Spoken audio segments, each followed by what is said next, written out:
abarcar de este tema. Además también vamos a hablar sobre el consejo preconcepcional.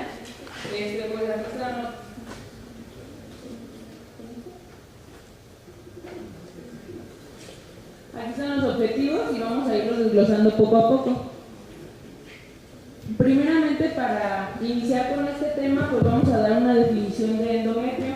El endometrio es un revestimiento de la mucosa de la cavidad uterina y va a estar formada por una capa funcional, una capa basal y por el miometrio. Dentro de la capa funcional y de la capa basal se van a encontrar varias arterias. La principal arteria que está irrigando el endometrio es la arteria espiral. Se comunica con la arteria radial, esta viene de la arteria arqueada y viene de la arteria uterina, como ya vimos las ramas. Además, en el endometrio se van a encontrar varias glándulas endometriales, que son estas, y durante el ciclo endometrial, estas glándulas endometriales van a ir presentando una hipertrofia que va a ser característico de este ciclo. Más adelante les vamos a ir mencionando cómo se va a ir desarrollando.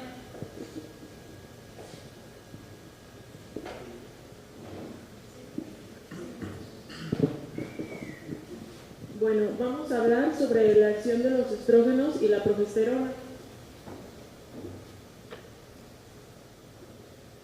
Los estrógenos, para mencionar, el estrógeno más potente es el 17-B estradiol y el de menor potencia va a ser la estrona. Estos van a tener como precursor al colesterol, como cualquier hormona esteroidea. Es secretado por las células de la granulosa del folículo ovárico y del cuerpo amarillo en menor cantidad. Cabe mencionar que estas hormonas van a tener receptores en diferentes partes del cuerpo, cada uno especializado y con diferente función. De hecho, se podría decir que cada receptor es tan especializado que parecieran totalmente independientes. Los que se encuentran a nivel de endometrio y que van a regir aquí los cambios es el alfa y el beta. ¿Cuáles son los efectos principales de los estrógenos en el útero y a consecuencia en el endometrio? Es el crecimiento uterino, el engrosamiento de la mucosa vaginal, la disminución de la viscosidad del moco cervical y la producción de óxido nítrico. La progesterona es secretada por el cuerpo lúteo y es responsable del efecto progestágeno. Su precursor, al igual que el estrógeno, viene del colesterol. Los efectos de la progesterona en el endometrio es el efecto progestágeno, que es la inducción de la actividad secretora, induce la reacción residual, una inhibición de las contracciones uterinas y un aumento de la viscosidad del moco. Entonces, bien, todo el ciclo endometrial se va a diferenciar en lo que es una fase progestágena, una estrogénica y una progestágena. Los efectos estrogénicos se va a conocer como fase proliferativa y estos son los principales.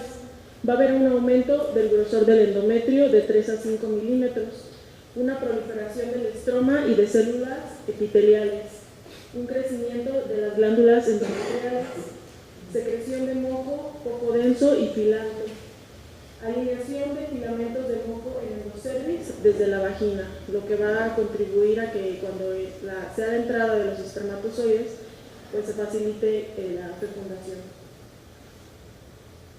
El efecto progestágeno crea la fase secretora.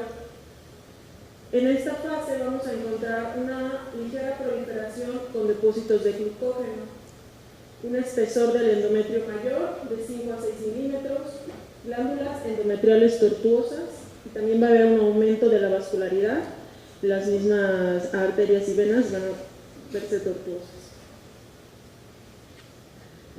Ya habíamos hablado ayer de un ciclo que llevaba a cabo el óvulo. Ya vimos a grandes rasgos, y ahorita lo va a especificar más mi compañera, el ciclo endometrial. Y aquí vamos a hablar un poquito del ciclo vaginal.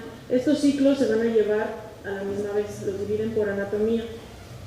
Lo importante aquí es que cabe recalcar que el epitelio vaginal es mucho más sensible a la respuesta de los estrógenos que el cérvix o cualquier otro tejido que nosotros podamos tomar una biopsia con facilidad. Esto es importante a nivel diagnóstico porque nosotros tomando una citología vaginal podemos observar el efecto hormonal y ver cómo está llevando a cabo el ciclo en esa paciente. La vagina está cubierta por epitelio plano estratificado no queratinizado. Estos son los dos importantes cambios que pasan durante la fase tanto estrogénica como progestágena. Durante la fase proliferativa o estrogénica, las células maduras de la superficie del epitelio son grandes, son aplanadas y anguladas. Además contienen un núcleo pequeño y hipnótico de menor a 4 durante la fase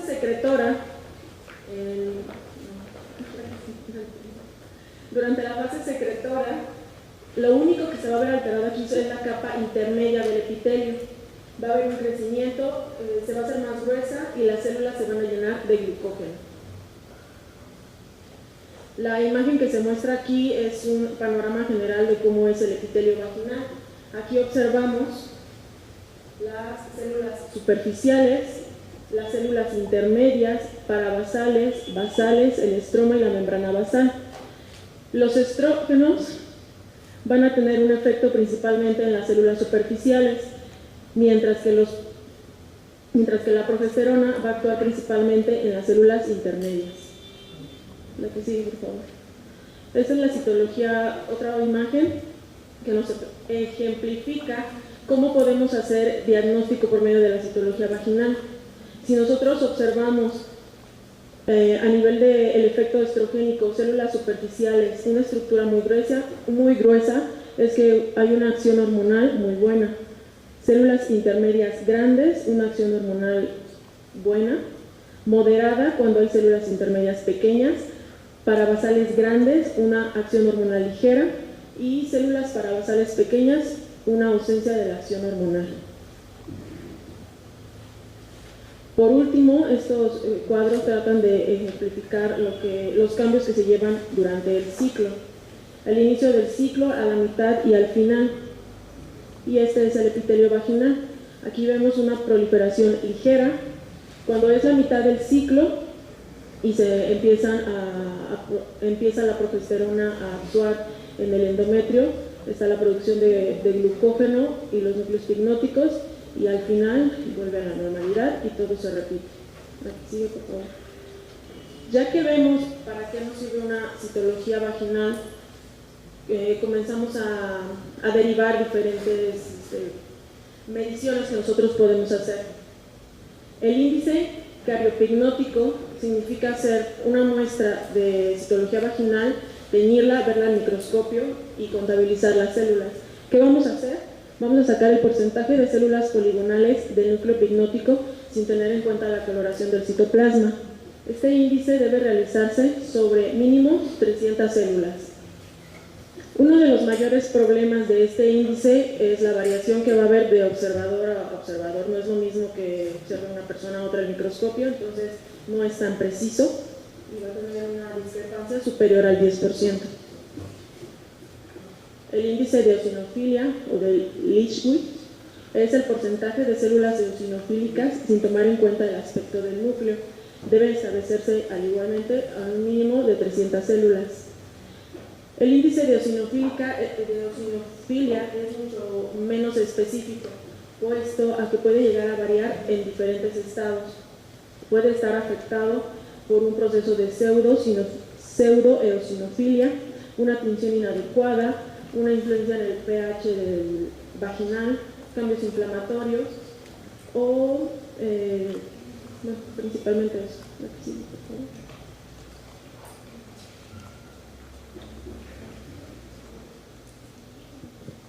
Bueno, ya estuvimos hablando un poco sobre el ciclo endometrial. Aquí ahorita lo vamos a especificar un poquito más, como ya lo mencionó mi compañera, va a ser de una manera pues mucho más rápida.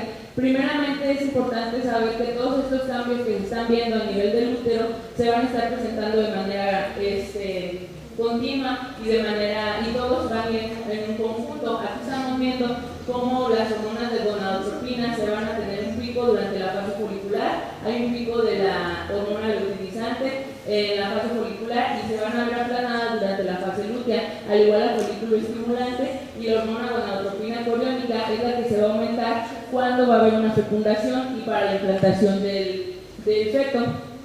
Aquí también nos está mencionando lo que ya estuvo comentando Ari sobre la función del estradiol y de la progesterona. Si están viendo, también se va a ver picos de estradiol y de progesterona durante la fase folicular, y va a haber también una baja de estos picos durante algún intermedio de estas fases.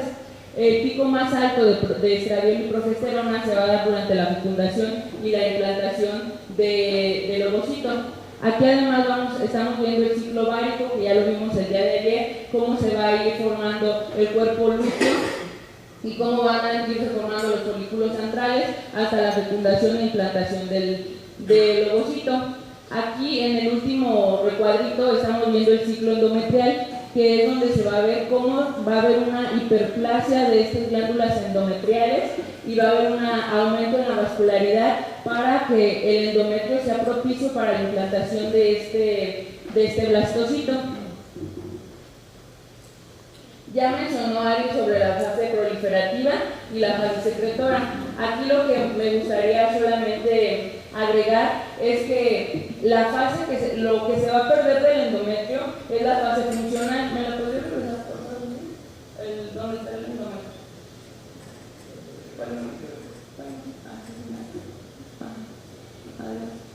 Bueno, si vieron que al inicio venía una fase funcional y una fase basal y luego venía el miometrio. Lo que se está perdiendo en el ciclo endometrial es esta fase funcional. La fase funcional lo que va a hacer es que las glándulas endometriales van a empezar a hipertrofiarse, va a aumentar la vascularidad de las arterias circulares, de las arterias espirales, y esto va a hacer que el endometrio tenga una mejor capacidad para que el blastocito llegue y se implante. En la fase funcional es lo que se descama y se va a regenerar casi 400 veces esa capa funcional a partir de la capa basal. Ahorita lo vamos a ver adelante. Bueno, ya mencionamos que hay una fase proliferativa temprana y una proliferativa tardía. La fase proliferativa temprana, el endometrio se va a ver delgado, va a medir menos de 2 milímetros. Las glándulas en esta etapa son muy estrechas y van a estar tubulares.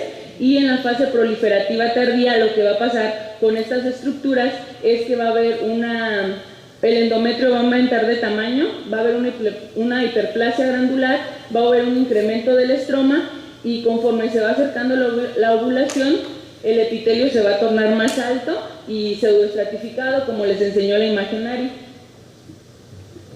Aquí ya mencionó también Ari sobre la fase secretora temprana. La fase secretora temprana pues es una acumulación de glucógeno sobre las glándulas en el endometrio. Después estas glándulas que tienen glucógeno van a formar unas vacuolas. Las vacuolas se van a desplazar hacia la porción apical de las células secretoras no ciliadas y van a empezar a sacar su contenido. El contenido va a ser mucopolisacáridos y glucoproteínas.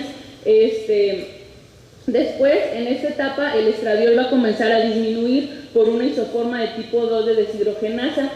Ari comentó que el estrógeno como más fuerte es el estradiol y el que tiene menos función es el estrona. Entonces, en esta etapa, el estradiol se va a convertir en estrona por esta isoforma de 2 deshidrogenasa, y es por donde va a perder un poco su actividad. Esto es para que el endometrio deje de crecer y crecer y crecer y comience la fase en donde va a comenzar a descamarse. La fase secretora media o la tardía, esto varía dependiendo de los días en los que se encuentra el endometrio. Obviamente es muy difícil saber en qué etapa está, solamente por una citología del endometrio nos podríamos dar cuenta de en qué fase secretora se encuentra. Se encuentra en los días 21 a 24, el estroma se va a empezar a volver edematoso, como ya vimos en la imagen del endometrio. El estroma está cerca de la membrana basal del endometrio. Se va a volver muy edematoso, va a haber una mitosis de este estroma, las células del estroma se van a entrar en mitosis, y después Las células predesiduales, que también forman parte del endometrio, van a empezar a rodear las arteriolas espirales, que como ya mencioné, son la principal irrigación del endometrio. Esta es una imagen donde muestra la fase proliferativa, fase secretora media y fase secretora tardía. Lo importante de esta fase es que aquí demuestra cómo las arteriolas espirales van a comenzar a elongarse durante la fase proliferativa, después durante la fase secretoria media y secretora tardía van a empezar a tener una vasodilatación. Esto es para empezar a darle más irrigación al endometrio, porque tiene que haber un aumento en la vascularidad. Después, cuando llega el término de esta fase endometrial, va a haber una vasoconstricción. Esa vasoconstricción lo que va a ocasionar de las arteriolas espirales es que haya una disminución en la hemorragia. ¿Por qué? Porque si las arteriolas siguieran dando esa vascularidad al endometrio, no podríamos entrar a la fase de menstruación. La menstruación, como ya sabemos, regularmente en las mujeres dura 28 días, puede durar más, o de 28 a 32 días. La menstruación se va a dar principalmente porque si la producción de progesterona por el cuerpo amarillo, que ya comentó mi compañera Ari, decrece y comienza una autólisis, van a iniciar los cambios en el endometrio y va a haber esa vasoconstricción de las arteriolas espirales que va a propiciar el inicio de la menstruación. Si el cuerpo amarillo continúa con la producción de progesterona, no se va a dar la menstruación, sino que va a dar la formación de la decidua. Entonces, si sigue progesterona, decidua. Si disminuye la progesterona, va a dar menstruación. También es importante mencionar en este nivel que hay una infiltración de leucocitos que se van a considerar clave para la fragmentación de esta matriz. Ahorita vamos a ver cómo las células proinflamatorias ayudan a los síntomas que se van a venir acompañando durante la menstruación. Bueno, primeramente en la menstruación hay que observar que va a haber una privación de progesterona. La privación de progesterona va a aumentar a la ciclooxigenasa 2. Esta ciclooxigenasa 2 va a aumentar la formación de prostaglandinas. Las prostaglandinas son células inflamatorias que van a ocasionar que haya una vasoconstricción, van a haber contracciones miometriales y va a haber una regulación de las demás células proinflamatorias como las citocinas. Esto es lo que va a causar todos los síntomas que se presentan en una mujer cuando está en los días de la menstruación. Hay otra cosa importante, la endotelina 1 es un potente vasoconstrictor, pero para poder regular el riego sanguíneo, tiene que estar interrumpida esta endotelina por la encefalinasa. Las encefalinasas son enzimas que se van a producir en el estroma endometrial y van a regular el riego sanguíneo de las arterias espirales. La hemorragia endometrial se va a dar por la ruptura de una arteriola de la arteria espiral. Recordemos que la arteria espiral es la que va a dar mayor cantidad de riego al endometrio y entonces va a tener arteriolas. Cuando se rompen estas arteriolas, la mujer empieza con los sangrados que se van a presentar en los siguientes de 3 a 5 días de la menstruación. Además, también se van a producir fisuras dentro del endometrio y se van a empezar a desprender sangre y fragmentos de tejido. Otra cosa importante es que después de que se forma esta ruptura de las arterias, de las arteriolas de la arteria espiral, se va a empezar a formar un hematoma. Este hematoma se va a romper y se va a distender y es como la hemorragia que se le va a presentar a la mujer durante estos 3 a 5 días. La superficie endometrial dice que se va a empezar, recuerden que les dije que se había descamado la superficie funcional y que a partir de la superficie basal del endometrio se iba a formar otra vez el nuevo endometrio. Entonces el endometrio se va a formar a partir de que los bordes libres de las glándulas que se encuentran en la superficie basal se van a vertir y van a empezar a formar más células que van a formar la superficie funcional del endometrio. Otro tema que nos toca abarcar a nosotras es el de decidua. La decidua es un endometrio especializado que se va a formar durante el embarazo. La decidualización se va a formar cuando el blastocito llega a la implantación del endometrio. Cuando el blastocito se implanta en el endometrio es cuando decimos que hay una decidua, ya no se va a llamar endometrio. Va a poseer 3 capas la decidua basal, la capsular y la parietal. ¿Me puedes poner una posición? Aquí estamos viendo, este es el endometrio que todavía está. Esta parte de aquí es la decidua vera. La decidua vera es la unión entre la decidua capsular y la decidua parietal. También va a haber la decidua basal. La decidua basal es la que se va a formar inmediatamente después de que el blastocito se implante en el endometrio. Después el blastocito va a estar cubierto por células del trofoblasto. Esas células del trofoblasto son células que le van a dar nutrición al blastocito.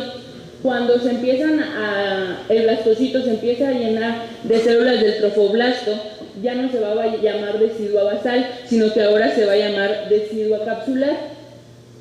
El principal riego sanguíneo de la decidua pues también van a ser las arterias espirales.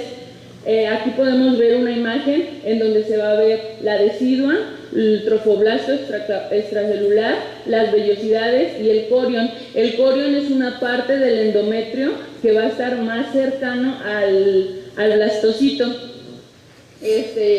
Hay otra cosa que también, principalmente la decidua va a estar formada por células deciduales verdaderas y va a estar rodeada de linfocitos citolíticos deciduales. Esto es importante, los linfocitos citolíticos deciduales, porque se cree que son la principal fuente de protección del blastocito durante estas semanas del embarazo. Son los que le dan su sistema inmunológico a la decidua para que proteja al blastocito de cualquier tipo de infecciones.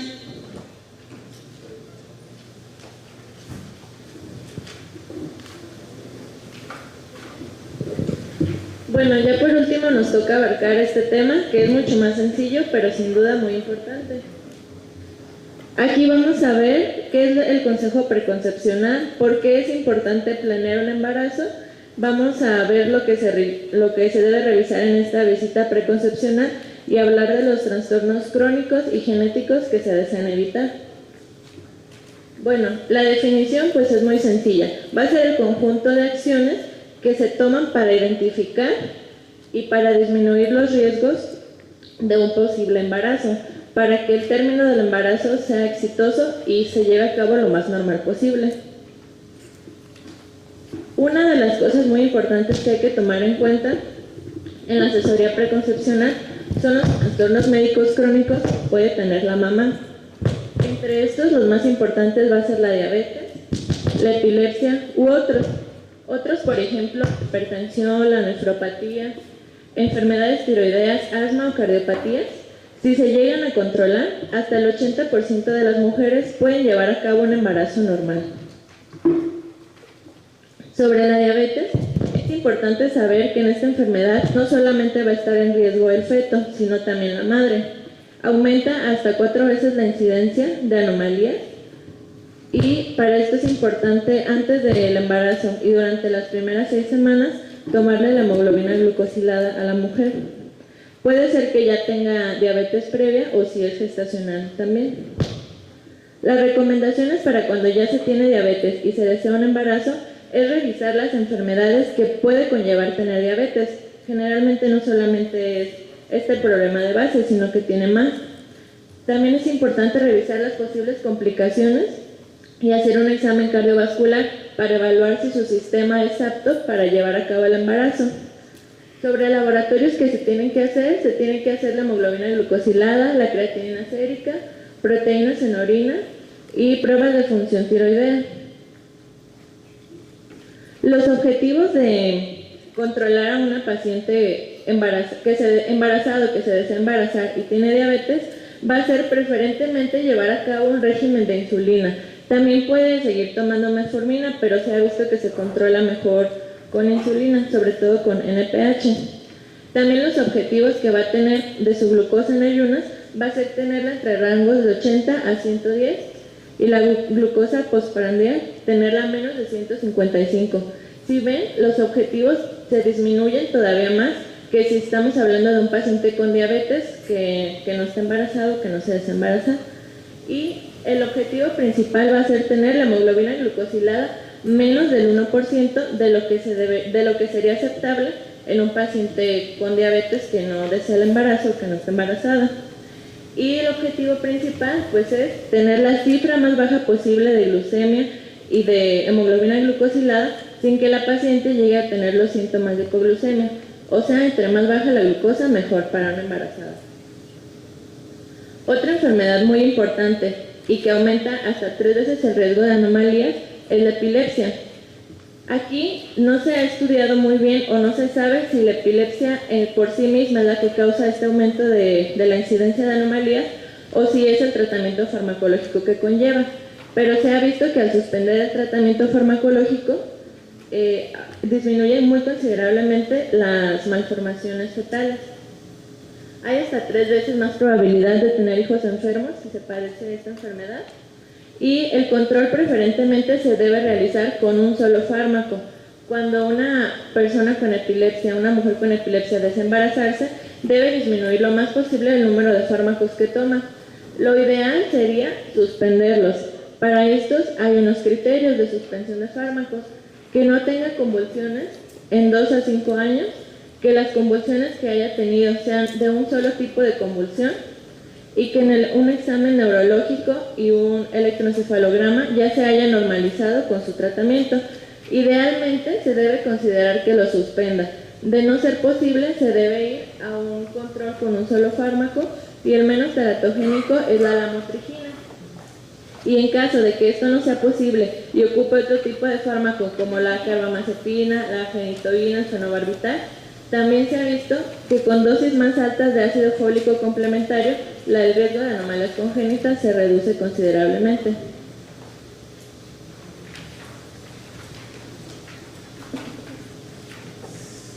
Y bueno, hay otro tipo de enfermedades aparte de las crónicas que también se debe tener vigilancia. Por ejemplo, los defectos del tubo neural. Esto ya es muy bien sabido y es algo común que se prescriba a la mujer embarazada o que se desea embarazar ácido fólico. Esto es porque las concentraciones bajas de vitamina B12 o de folatos aumentan el riesgo de tener defectos del tubo neural en el feto. Entonces, el ácido fólico se ha visto que reduce hasta 72% este riesgo. Otra enfermedad a tomar muy en cuenta es la fenilcetonuria. Esta enfermedad no se toma en cuenta por el riesgo de que el feto la adquiera, porque no es así, sino de tener muy controlada a la mamá que ya la padece, que tenga su restricción dietética bien hecha, y así el feto tiene menos riesgo de sufrir daño por la enfermedad de la mamá. Donde más podría sufrir daño es en el tejido neural y en el tejido cardíaco. También es importante mencionar las talasemias, que era una de las preguntas que comentaba ahorita el doctor. Esto como tal, pues no es algo que se pueda como asesorar para que no se tengan, sino que de lo que se trata es de detectar a los portadores y de darles un consejo de que pues hay riesgo de que su hijo lo tenga. Con estas medidas de detectar portadores se ha reducido hasta 80% la incidencia de las talasemias, que son trastornos de la síntesis de la cadena de globina. Y otra enfermedad, bueno, estas dos enfermedades son sobre todo en judíos, como mencionaba el doctor. Otra enfermedad es la de Tay-Sachs, que es un trastorno neurológico degenerativo autosómico recesivo. De aquí lo que se trata es identificar a los portadores y hacerles pruebas a las parejas de alto riesgo, pues sobre todo en las poblaciones que ya se tengan detectadas que son de esta ascendencia, si hay una pareja, pues comentarles que el riesgo aumenta mucho más. E incluso en otros países se han llevado a cabo programas donde ayudan a las personas con esta ascendencia a elegir unas parejas elegir ciertas parejas para que disminuya la probabilidad de tener esta enfermedad, de heredarla. El momento más adecuado de hacer una consulta de asesoría, pues claro que sería a todas las mujeres en edad reproductiva, pero una ocasión muy buena para hacer énfasis en esto sería cuando la mujer acuda a consulta pensando que estaba embarazada y no haya sido así. Con una prueba de embarazo negativa ya se le plantearía la posibilidad de que analice cómo están sus hábitos alimenticios, si tiene tabaquismo, alcoholismo, cómo hace de ejercicio, cómo es su estilo de vida, y plantearle lo que hubiera podido pasar de haber sido positiva a esta prueba, de haber estado embarazada. Al menos 95% que se le ha dado esta consulta ha informado que de haber estado embarazada hubiera tenido un problema en ese embarazo. Entonces, por eso es muy importante esta consulta. Lo que se debe preguntar pues son antecedentes familiares y personales de cualquier enfermedad, de cualquier, no solamente del obstétrico, de todas las enfermedades crónicas y genéticas. También antecedentes médicos de la mamá, por supuesto, antecedentes reproductivos, si ya ha tenido otros embarazos, cómo han sido esos desenlaces. También antecedentes sociales, sobre todo del estilo de vida, ejercicio, hábitos alimenticios, en qué trabaja para medir el estrés, sobre todo, que le puede afectar a su embarazo. Y también en esta consulta se deben revisar las inmunizaciones, las que debe de evitar y las que debe de tener, así como hacer pruebas básicas del estado de salud. Sobre las inmunizaciones, una vez que está embarazada la paciente, son recomendables entre el segundo y el tercer trimestre. Las que están indicadas son las del tétanos, la influenza y la hepatitis B. Y las contraindicadas van a ser cualquiera que tenga virus atenuados, por ejemplo, SRP, varicela y VPH. Aquí hay un cuadrito más fácil para ver. Hay otras vacunas que va a depender alguna condición especial, un factor de riesgo muy importante para que sea considerado mayor el beneficio que el riesgo de poner la vacuna. Aquí las que están muy recomendadas son las del tétanos, la de la influenza, hepatitis B, y la que sería de una condición especial, por ejemplo la de hepatitis A, solamente si tiene muchos factores de riesgo sí es recomendable ponerla. Y las definitivamente contraindicadas van a ser sarampión rubiola parotiditis, rubiola, varicela y la de polio. Esas no se las puede poner en ningún momento del embarazo. Una vez que termina el embarazo, durante la lactancia ya no está contraindicada ninguna, ahí ya pueden ponerse todas las vacunas que les haga falta. Y sobre los exámenes de escrutinio, en la consulta preconcepcional o en los primeros meses del embarazo, es recomendable una biometría hemática completa, sobre todo para ver si tiene anemia. Es recomendable también saber el grupo y el RH. También detectar glucemias en ayunas, postprandial y también la curva de tolerancia a la glucosa. Y hacer pruebas de sífilis y de VIH para evitar infecciones al feto. Y esto sería todo, no sé si tengan alguna duda o algún comentario.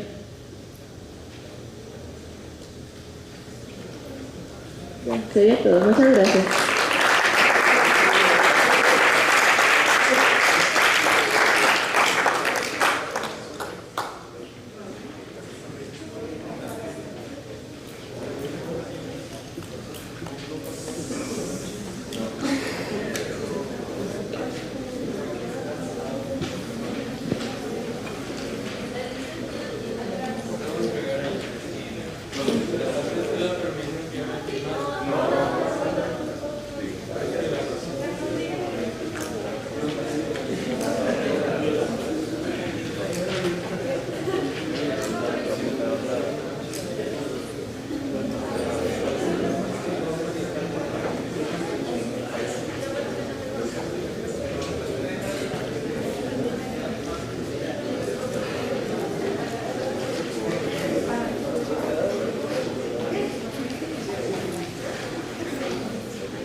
Bueno, estamos reiniciando.